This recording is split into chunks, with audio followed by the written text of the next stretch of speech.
begin. So, أعوذ بالله من الشيطان الرجيم. بسم الله الرحمن الرحيم. Assalamu alaikum wa rahmatullahi wa barakatuh, everybody. So, my name is Dr. Omar Sharif. I'm here on behalf of the FYI. It's that blue booth that you pass by on your way over here. And I'll be your moderator for this particular session. So, we have two lovely speakers that are going to be talking on the topic of anxiety. Now, an important thing, we're going to do a disclaimer before we begin this session. This is a mental health topic that we're going to be talking about, and this particular mental health topic does pertain to conversations surrounding triggers and surrounding symptoms and signs of anxiety and anxiety-related disorders. So we do want to give a brief disclaimer first and foremost that some of the topics and some of the things that Sister Allah and Dr. Fahad may be talking about might be sensitive and might be triggering. So if at any point during this conversation today you feel uncomfortable, or you feel a personal trigger, or you feel signs and symptoms of anxiety spurring in you in that moment, it's important, and I'm asking you to do this, to excuse yourself from the room, give yourself some time and space, take it easy, breathe. If you feel comfortable enough to return, you can. If you need a debrief afterwards and want to talk about what you experienced or something that came up for you, both speakers will be available afterwards, inshallah, for private questions if you feel like the questions you're asking in person are a bit sensitive. So in the Q&A session, given the sensitivity of this topic, if you are uncomfortable asking a question about anxiety in the mic in front of everybody, that's completely understandable. You can ask privately for both speakers, inshallah. So those will be just a couple of ground rules that we're setting. So the first speaker that we'll be introducing today is Dr. Fahad Khan. So Dr. Fahad Khan is a licensed clinical psychologist with a doctorate in clinical psych and a master's in biomedical sciences. MashaAllah. He's been a student of religious studies, beginning with his memorization of the Quran at age 16, double MashaAllah. He currently serves as a deputy director at the Khalil Center, the largest provider of Muslim mental health in North America, providing psychological services while supervising clinical and research work. He also teaches undergraduate as well as graduate courses in various academic institutions. His research and writing interests include the Muslim mental health and Islamic psychology. He's a fellow of the International Association of Islamic Psychology and serves as a reviewer and editor for various peer-reviewed journals in the United States and in Pakistan. He is actively involved in professional organizations and has served on many committees and divisions of the APA, the American Psychological Association, as well as the IPA, the Illinois Psychological Association. For his work and dedication, the APA awarded him the 2021 Early Career Psychologist Champion and 2020 Early Career Achievement Award. This is like quintuple mashallahs for our man, Dr. Fahad Khan. Next up, one sec, just bring it up. I'd like to introduce Sister Ada. So, Sister Ada, come on. Oh, here we go. So, Sister Ada earned her BA in psychology at the University of Wisconsin, Milwaukee. She received certifications in childhood and adolescent studies, as well as cultures and community studies. She is currently completing her master's degree in mental health counseling at Columbia University, as well as her EDM, and conducts therapy as a counseling intern under supervision. She is formally trained in Arabic and Quran Tafsir at Al Qasid Institute in Amman, Jordan. In the past, Ada has served on the Islamic Society of Milwaukee's Education Board and the Milwaukee Muslim Women's Coalition as a curriculum developer and has experience with behavioral therapy intervention and community education. She's presently a researcher and speaker with the Family and Youth Institute, FYI, focusing on Muslim mental health curriculum development, advocacy, and literacy. So please guys give it up for both of our speakers.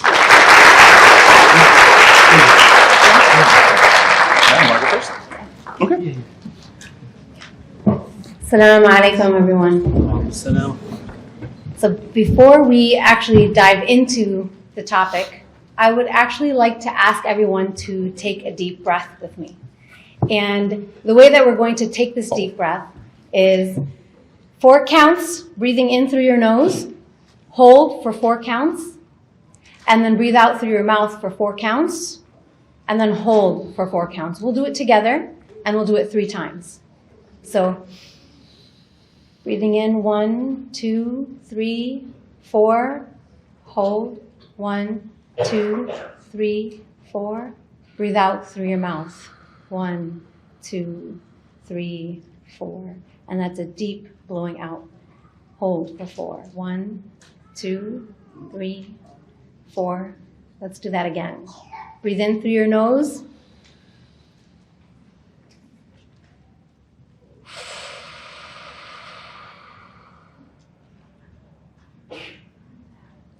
One more time.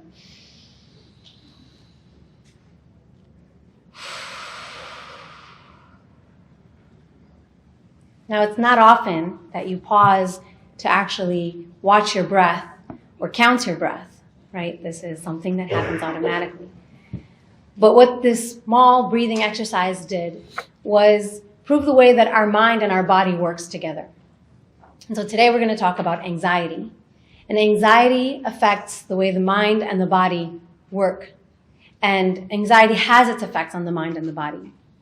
So I'll talk about what anxiety is. Start with defining it, the signs and symptoms of it, what it feels like, looks like, what it can do to our body and our mind. I'll talk about the 6 common types of anxiety. And I'll touch on how anxiety looks for children. And finally, how to treat and cope with anxiety. This is a brief talk, so it's an overview. There's so much more that can be discussed. So anxiety is marked by worry, nervousness, and unease. And usually it's about an event where there's uncertainty of the outcome. Anxiety can be good. I had anxiety about coming here on time, and alhamdulillah, that helped me get here on time. Anxiety can be good in terms of it also can be a warning for things. It may be a warning sign that influences behaviors. For example, if there is a perceived risk or threat, anxiety sparks, and it may influence you to protect yourself from the threat. There are normal levels of anxiety, and then there is something called too much anxiety, where it is a debilitating level, and it impacts a person on their emotional, cognitive, physical, and social levels. So we would call that anxiety disorder. Anxiety disorder is common. About 40 or over 40 million Americans are diagnosed with anxiety disorder. That means the debilitating level of anxiety. So some of the signs, and I know this is going to be super, super technical, but it'll I hopefully help identify what anxiety looks or feels like, and then we'll get a little bit more into the spiritual aspect of it. But it could be uncontrollable worry or dread. And this is, again, typical anxiety. You can feel it through stomach aches. It can actually impact the way you digest food. It impacts your concentration. So anxiety can actually impact the cognitive functioning. It can impact your memory. Anxiety comes with a fast or increased heartbeat, so a palpitation that you can actually sense and feel. And it changes the energy and makes sleeping difficult. In fact, it comes with irritability and restlessness. But how can you tell if you have normal anxiety versus the clinical level or anxiety disorder? The normal worry, the normal worry might be, for example, if you have an upcoming test or something, there's a nervousness about something specific. It has a start time and a finish time. With normal anxiety, you take a deep breath and you overcome it, and it goes away. Or you can be relaxed after that. Normal anxiety doesn't interfere with your functioning and your abilities. And it also can be motivating. So with normal anxiety, you can positively respond to toxic situations because that anxiety has helped you kind of see a warning sign for a warning sign, a threat for a threat. And an anxiety disorder often happens out of the blue. With anxiety disorder, it is persistent even if there's no real threat. So you're perceiving a threat and still feeling these reactions and responses physically and cognitively. With anxiety disorder, it doesn't just go away quickly. It can last for weeks and it can last for months. It does have an intense feeling that's disproportionate to the actual threat that you might feel you're responding to. It does interfere with daily life. And so sometimes with anxiety, you might see that you're finding it difficult to simply interact with or simply engage with the normal things that you normally would do on a regular day. Anxiety, when it's anxiety disorder, it's very impossible to control. And it also might impact your sleep in a way where you have nightmares reflecting on traumatic experiences. So and it's important to also note that an extreme level of anxiety can cause panic attacks. And considering panic attacks could be really scary for a person, panic attacks oftentimes resemble heart attacks. And for a person who is experiencing a panic attack, I guess this is a whole other conversation, but just kind of being able to distinguish between a panic attack and a heart attack, that talking to someone through a panic attack can bring you to a state of calm. And that's how you know it's a panic attack and not something more severe. And practicing breathing, like the boxed breathing exercise that we just did together, helps through situations like panic attacks. I want to talk a little bit about how anxiety looks for children. It's very similar to anxiety for adults. However, with children, cognitive functioning is not as developed as it is for adults. And so with children, if they're experiencing anxiety, it would be communicated or expressed differently. And oftentimes with children, it might look like crying, and it might look like being angry or agitated, and it might look like complaining about stomach aches or complaining about headaches. So for children, they're, as you can see, like these are common things you might see with a child, right? Difficulty paying attention or acting out with misbehavior, quote unquote. Or even if a child does not have structure, they struggle even more. I mention this very, very importantly because with children, we might think these are common things, but it's important not to dismiss if a child does have a complaint because it could be anxiety. And if it's not addressed early on, that could lead to a full-blown anxiety disorder in adulthood. I want to insert that Prophet Muhammad ﷺ made it very clear that if a child were to cry, he would pause, he would stop everything. In fact, there's a hadith where he said, sallallahu alaihi wasallam, that sometimes I enter a prayer wanting to prolong it, and then I'd hear a child crying, and I would shorten it thinking about the way the mother would feel wanting to respond to that child. And I thought that was significant because the expectation is that you would pause and tend to that child's cry. And I think it's really important to emphasize this because as adults sitting here in this room, we might all have residual, unaddressed pain because of it not being tended to as children. And I want to emphasize that because moving forward for our children and our future, we can manage that. Also with children, we don't know what's going on in their inner world until we ask them, right? Until we pry. We engage with them with curiosity and compassion and tenderness. And that is really the only way we know what is going on in their inner world. Okay, so I'm going to get clinical with the types. There are 6 types of anxiety that are common. Generalized anxiety disorders. The generalized anxiety disorder is excessive worrying and tension without reason. So, and I'll do this really quickly. Panic disorder is a sudden intense fear that brings on a panic attack, or even having panic over having a panic attack.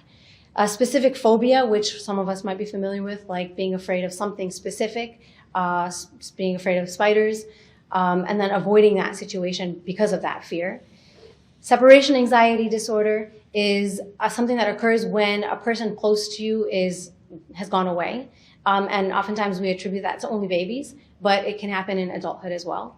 Agoraphobia is the fear of being trapped in a room or not being able to escape, or feeling like you're going to be in a small place or a hard place to escape. Social anxiety is the overwhelming fear or worry and self-consciousness, and this especially flares up in social settings and when you're among people. So how do you treat anxiety? There are self-help techniques one of the things that I felt was so easy that we all just did together with like 2 minutes at the beginning of our session is a breathing exercise. We call that a centering technique. So centering techniques are things that you can do on your own: meditation, salah, dhikr, breathing, and visualizing activities. Creative strategies are things like working on a project, gardening, for example, art projects, or physical movement. Reflection, exploration strategies are like journaling or self-monitoring. And healthy lifestyle values, this is so important, and sometimes we don't see how important it is that we maintain a healthy diet, because this impacts our mental and emotional state as well. Healthy relationships and exercising. These are things that you have control over and can do. Now, research shows that prayer is linked to anxiety reduction. And I think it's amazing that our Islamic scholarship, our researchers have shown this very long ago, that there's a mind, body, soul connection. And alhamdulillah, we do have prayer that as Muslims we engage in 5 times a day. However, the type of prayer that you engage in that incorporates this aspect of breathing and being present is a more wholesome type of prayer that I like to encourage. Actually, I'm working on a project where we do meditation in salah, where we're meditating on the concept of Allah subhanahu wa ta'ala. And that really increases our khushu'. And that type of prayer is wholesome for healing anxiety. With that said, self-help might not be the only technique or method for relieving anxiety. And when you notice that through self-help, your anxiety isn't going away, you might need more. And of course, I'm biased, but I do encourage getting support from therapy, because therapy is simply a guided approach for working through the anxiety, through whatever thoughts come with anxiety, and through whatever heavy emotions or intense experiences come with anxiety. There are numerous ways that therapy works, and I want to just touch on them right now, because I think in our community we have a stigma about anxiety, and I think that comes simply from not knowing we have a stigma about going to therapy. And I think that comes from really not knowing what goes on in a therapy session and what therapy is actually doing. And so when you think about the way anxiety and anxiety disorder affects our thoughts, it affects our emotions, therapy pretty much works through those thoughts, and it identifies triggers that increase the palpitation of the heart or that make experiencing life difficult because of anxiety. In therapy, you're developing skills that help you cope and manage the anxiety of the day-to-day. In therapy, you practice using new skills to overcome the triggers, and it helps you create a safer environment for yourself. There are other techniques like art therapy and developing like relaxation muscles, and that is so that your body kind of really practices dealing with the anxiety. And then also there's psychoanalysis therapy, where you can get to the root cause of what might be underneath all of this anxiety that's causing it, that's bringing it here, what might have happened in my past. Okay, with that said, the final piece that I want to emphasize, which I think we also do have stigma with in our communities, is medication. But medication is also, and I'll leave this to the doctors to speak on, the need of medication if neither of these other methods help, self-help and therapy. Because sometimes anxiety can reach the debilitating level where even in this therapy session, you can't be there. You can't focus. You can't work with what you're getting. You can't grasp or hold on to the tools. And so medication might be needed in some cases. And it is not for any one person to diagnose another, but to actually seek this from a professional. And the professional that determines whether you need medication or your anxiety is at a level that needs medication would be the psychiatrist. And you would get an assessment. So it's not medication that's being thrown at you. It's your situation being really explored and really identified to see whether or not medication is the way to go. Alhamdulillah, we have so many Muslim therapists.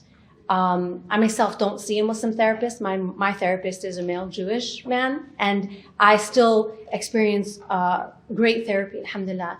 And with that said, I want to encourage that we just break down any barriers that are stopping us from getting the therapy, getting the help we need.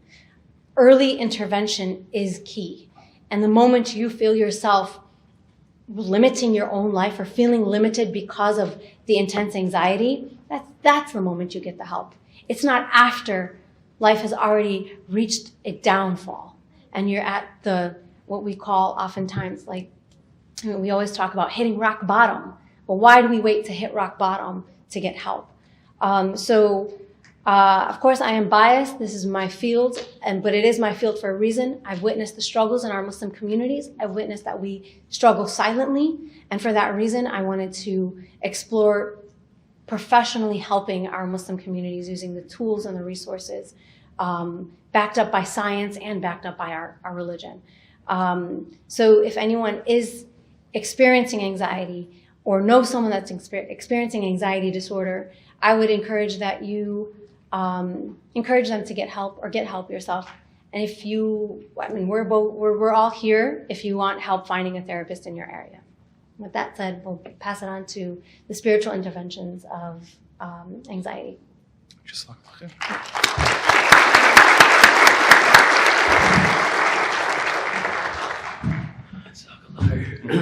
MashaAllah, beautiful couple here. Say MashaAllah to them. Oh my God. They are married, in case you're wondering. Bismillah, alhamdulillah, salatu wassalamu ala rasulillah wa ala alihi wa sahbihi wa man wala wa tu'izzu man tasha' wa tudhillu man tasha' bi yadika al-khayr rabbi shrah li sadri wa yassir li amri wa hlul 'uqdatan min lisani yafqahu qawli.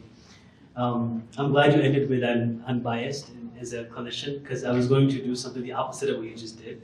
Not because to negate. I think there's truth behind people who are actually suffering. There's a lot of people with very severe anxiety disorders that are not getting any help because they're like, they either have guilt or shame, or somehow they're being put down by the community. So absolutely, I think we need to foster and need to talk about these issues so people can get help.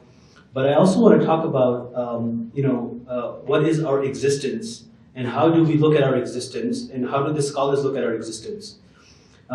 As believers in this dunya that we live in right now, the reality of this dunya is that it is going to be horrible. That's just the reality, right? What do I mean by that, and why am I saying that? Because not feeling anxiety or having a peaceful, comfortable life is impossible. It goes against the very creation of this world that we live in. So each and every one of us will and should feel anxiety. That's why she started off by talking about this healthy anxiety, right? So I'm having anxiety right now. I'm sure they have anxiety right now because it's helping us to perform well. This is how we keep on top of things. When you have to run a convention like this, people who are organizing, someone who's recording, everyone has some level of anxiety. So the nature of this dunya is, the Rasul said, "Dunya sijnul mu'min wa jannatul kafir." This dunya is like a prison for the believer, but it's like a paradise for the non-believer. Because when you live in a world like this, in the society that we live in a time that we live in, and other times before that too, it is going to be anxiety-provoking. The Sufi scholars always saw anxiety and depression as a means of or as a way to explain our existence within the context of our relationship with the divine. So if you read like Rumi, for example, or Muhammad Iqbal, they talk about how the reason we feel anxiety is because we are separated from Allah subhanahu wa ta'ala. And the only thing that will give us comfort, felicity, only thing that will give us ecstasy is when we are with Allah subhanahu wa ta'ala. This is why dhikr and prayer helps, right? People ask, how does prayer work? Prayer gives us a glimpse into what that feeling is to be reunited with Allah subhanahu wa ta'ala. Muhammad Iqbal, how many people speak Urdu here? Okay, good. So maybe you'll enjoy some of these poetry lines, and I'll translate it. He says in a couple of his lines, I'll read in Urdu and I'll translate. He says, "Farebe nazar hai sukoon o sabat, tarakta hai har zarra-e kainat." It's a very beautiful line. He says, the idea of comfort, peace, we think like, oh man, I can't wait to have a job and I'll be at like peace. Can't wait to retire. I can't wait for my kids to go to college. We all have something that we're like looking forward to, and like then I'll be at peace. I can't wait to finish my degree, finish my residency, whatever it is, right? He says the idea of peace and comfort is an illusion. And look at the analogy he gives us. He says, if you look at the most basic atom in creation, right, what do you see? You see a neutron and the electrons are going, it's in motion, constant motion. Everything in existence is in constant motion, has anxiety to it. Anxiety is in the very nature of our existence. Even when we're sleeping, even when we're at peace, let's say we do deep breathing, and deep breathing does help, and I've been using it myself too. We find that moment of peace, our heart is still beating, there's still like blood roaming through our veins. So our body, even in that state, is not actually at complete peace, right? So then he said, because everything is in motion, this idea of peace and comfort is an illusion. And then he says, this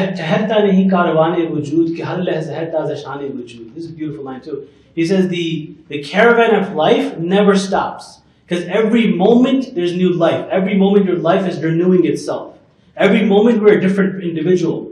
And that's good for us because then it gives us earlier someone was talking about how people feel guilty about doing tawbah. Oh, it was about addictions, right? You keep relapsing and you feel like, oh man, I'm a bad person. Every moment you go to Allah subhanahu wa ta'ala and Allah will accept you back.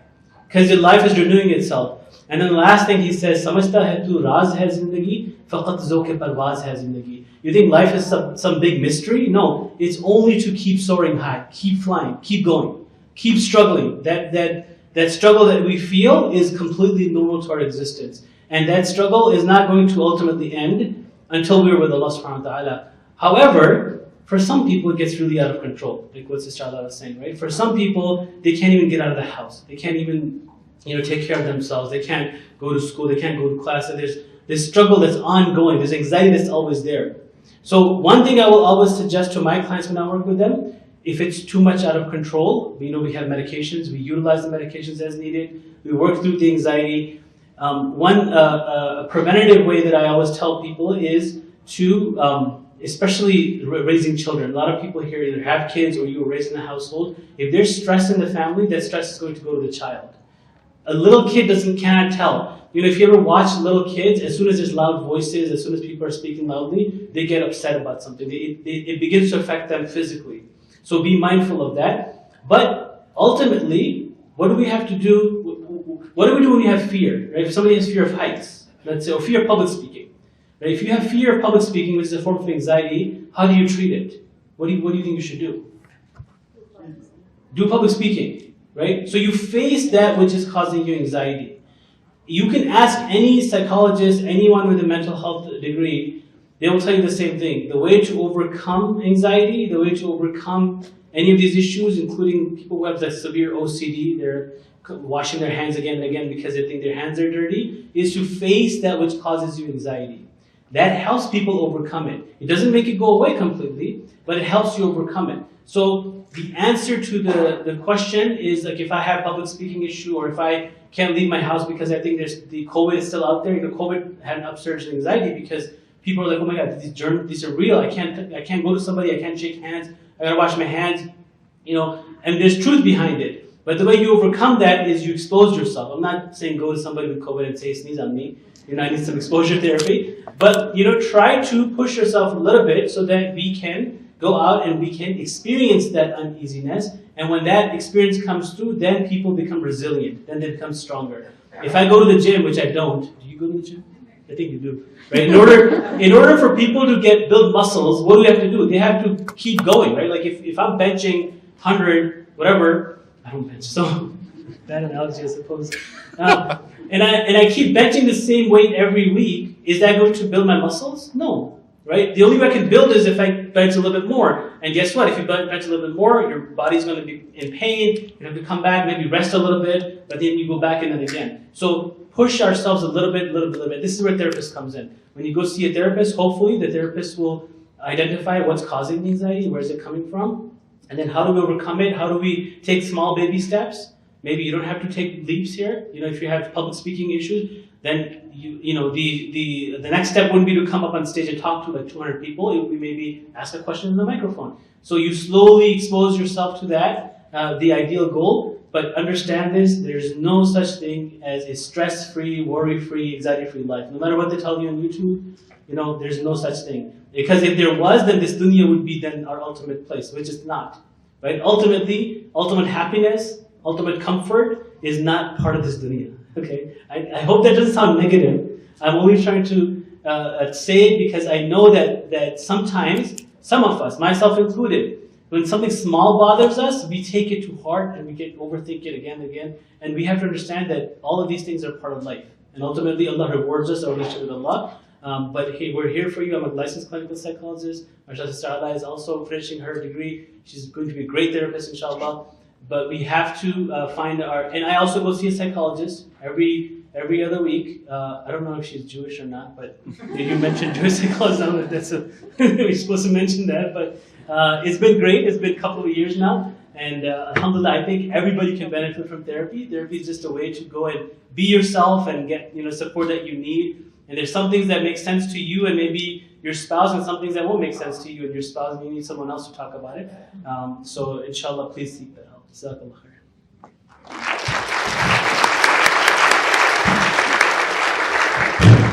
khair. So I know we have a super packed audience, and some folks were sitting in like the middle of their row. Might be a little tough for them to come into the mic and to speak. So if you have difficulty getting to the mic, that's okay. You can raise your hand and just shout real loud. We might be able to hear you, inshallah. So we'll start to take questions. Oh, we have a bunch of written questions. Oh, that's great, actually. We can start here. Okay, so we'll start with the written questions, inshallah, and then we'll move on to folks that want to ask in person. And again, like I said before, if your question is of a sensitive nature and you don't feel comfortable sharing it in this setting, you can speak to both speakers privately once the session is done, inshallah.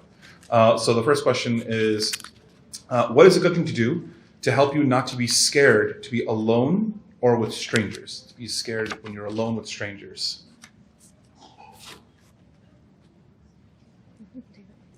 So, if I understand it correctly, can I see that again? Sure. What's a good thing to do to help you not be scared? Okay, so being alone with strangers, is it supposed to cause anxiety? Yes or no?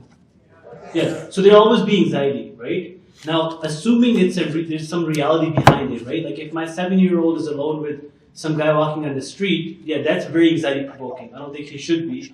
If I'm a woman, I'm alone with a bunch of men. I mean, sometimes there's the anxiety behind that as well, obviously, for obvious reasons. If I'm in Chicago, South Side, and parking my car, there's going to be anxiety behind that as well, right? So I think the first thing to look at is how much of that anxiety is actually something that is healthy, right? So look at where is the healthy, unhealthy boundary? Sometimes it's not easy to determine. But if it's healthy, then that's fine. If it's coming to a point where you can't see anybody, let's say that if I'm a female, I don't even talk to other females because they're strangers and I can't be alone with them, that might be a little bit unhealthy. If there's no threat coming from them, that's obvious. Then that's where I would try to expose myself slowly. Maybe go with a friend to a place, have them leave for a little bit. Hey, leave me alone for a little bit, 5 minutes. Come back and check in with me. That's slow exposure, but having a therapist would be good because they can help guide you. The other thing is what led to that anxiety. So a lot of these anxieties, there's oftentimes a heavy childhood relationship experiential component, which we miss out on. There could be things that happen in our childhood that are causing anxiety to us right now, and we're just not even aware of it. So finding a therapist could help with that, inshallah. Any thoughts on that or no? That was really well said. Thank you. Okay. So the next question is, are there any natural supplements that can help with anxiety disorder? Do you mind if I take this? Yeah, you take that. So I can take this one. So just before I answer this question, so my name is Dr. Omar Sharif. I am a psychiatrist and I practice in New York. My specialty is in treating mental illnesses. What I can say for this particular question is that no, there is no FDA-approved supplement for the treatment of anxiety disorder. It does not exist. If someone's trying to sell you on this, they are grifting money from you. At best, if you pop a supplement and it's being marketed as something that's anti-anxiety, it's probably going to give you a placebo effect. Placebo effect would be like if I gave you an M&M and I erased the M off of it and I told you this will make you feel better. Just the fact that you're putting an M&M in your mouth is enough to make you think you're feeling better. All you did was just take some sugar and chocolate. That's all you did. So most of these supplements are being marketed as nothing, but they're making you feel better.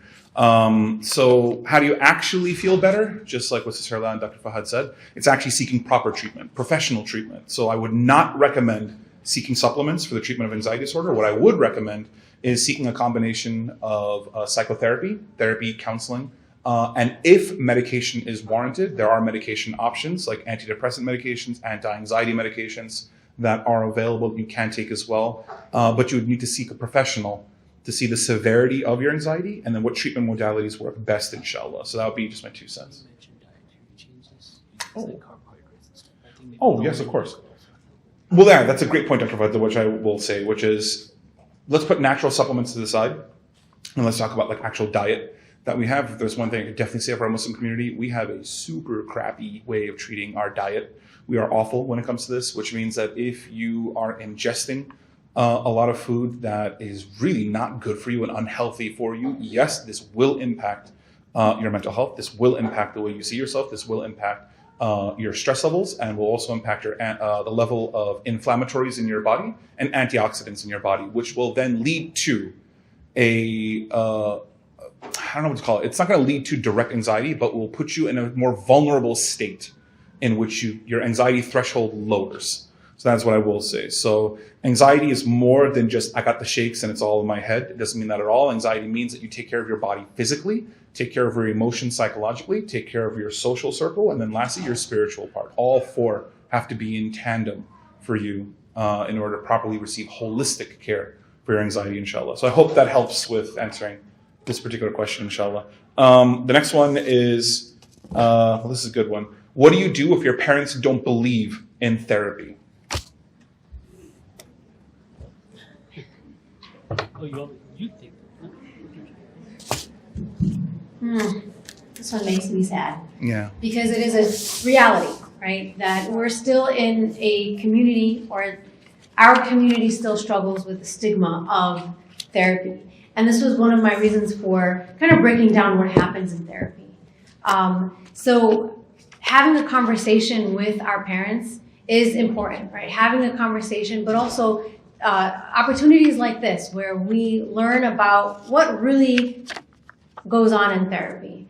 And at some point, therapy may be unnecessary, right?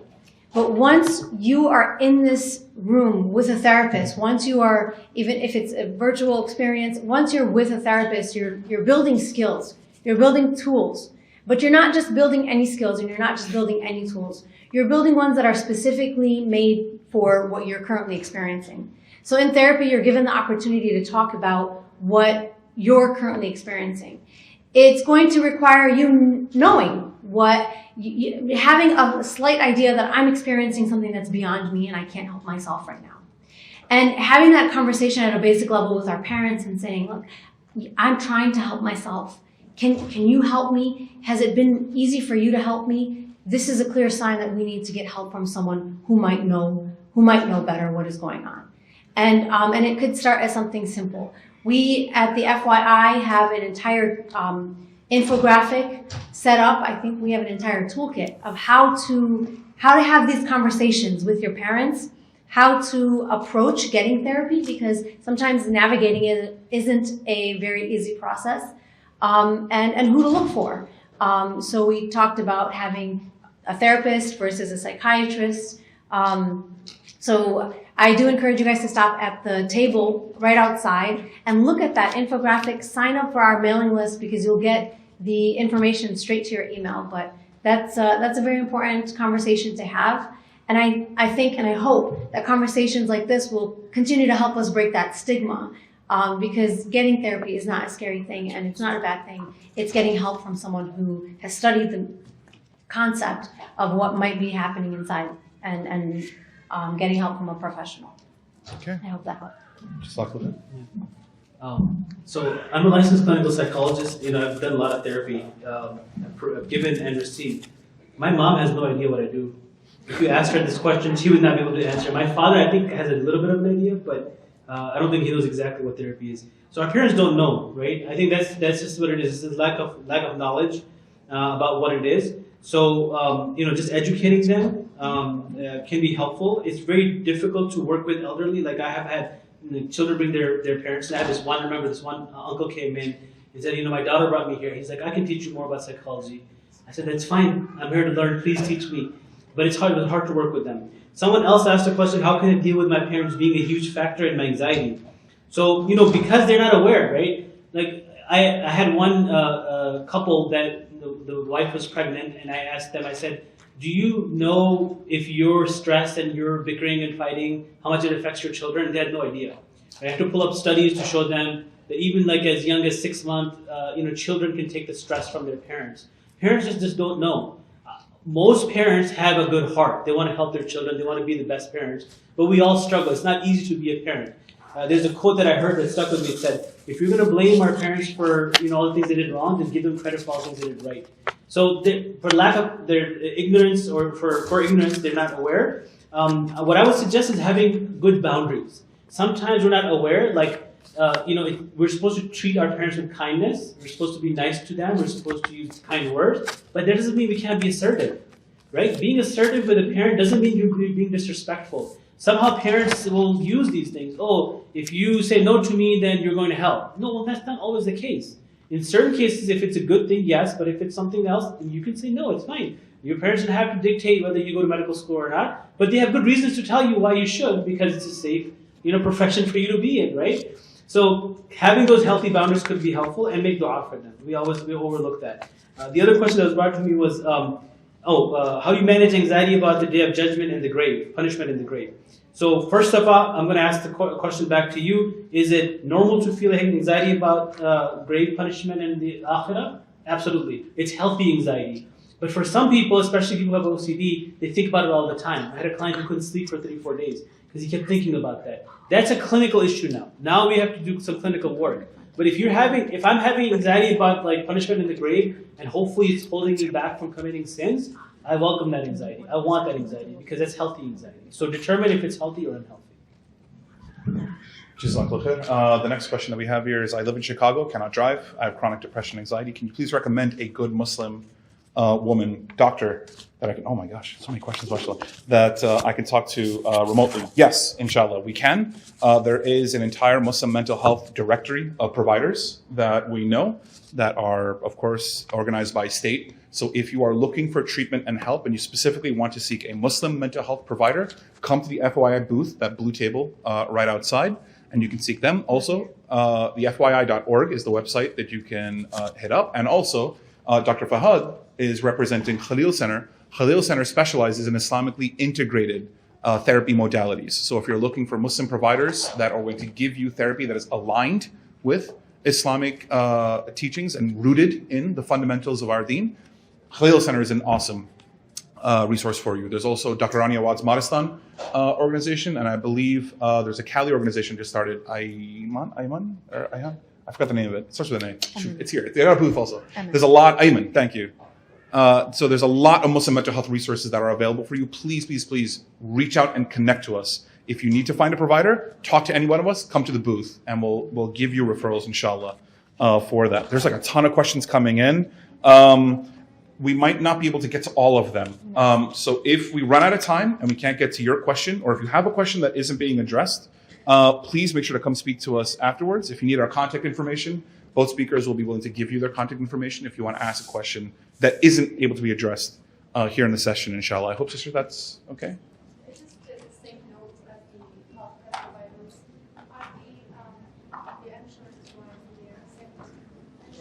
It would depend on the provider. You'd have to ask, we'd have to see. I can't really answer, I wouldn't really know. But talk to us first, inshallah. Oh, the audience is asking for my name, moderator. Okay, it's a good question. My name is Omar Sharif, Omarshareef, not the famous actor, he's dead. Omar Sharif. One sec. This is a really important question that I definitely want the speakers to address. How do you feel about the idea that having anxiety means your deen is weak? Are they highly coordinated? Is iman and mental health, anxiety, correlated? So it's a yes and no answer. Yes, because, I'll say no, I'll do the no part first. Do we have instances from the life of Rasulullah or other prophets that they felt anxiety, that they felt depression or sadness? Yes, we do. So if the best amongst us can have it, then we can too. Does that mean they're bad people? No. But being a wali of Allah, like the ayah says, "Ala inna awliya Allah la khawfun alayhim wa la hum yahzanun," they don't have any fear or sadness, is not a constant state, right? Like in the moment that I'm feeling close to Allah subhanahu wa ta'ala, I may not feel that the worries of this dunya or the depression, sadness of what I've lost, but that state cannot stay there forever. It's like you go back and forth, back and forth.